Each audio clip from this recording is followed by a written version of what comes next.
আজকে আপনাদের সঙ্গে দু চারটি খুব গুরুত্বপূর্ণ কথা শেয়ার করব। সেটা হচ্ছে হার্ট অ্যাটাক কী এবং কী করে হয়।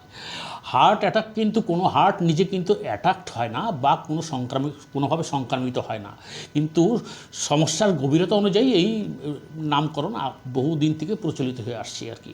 হার্ট অ্যাটাক অ্যাকচুয়ালি হয় যদি এই যে হার্ট রয়েছে আমাদের, এই যে হার্ট, এই রক্তনালীগুলো যদি হঠাৎ করে বন্ধ হয়ে যায় কোনো কারণে, কোলেস্টেরল জমা পড়ে লোকালাইজ প্লেকের মতো তৈরি হয় এই যে এখানে।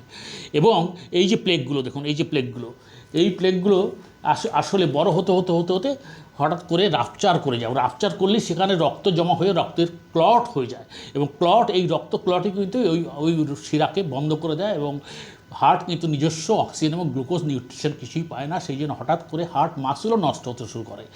এই ঘটনাকেই হার্ট অ্যাটাক বলি আমরা। তাহলে এই হার্ট অ্যাটাকে কী হয়?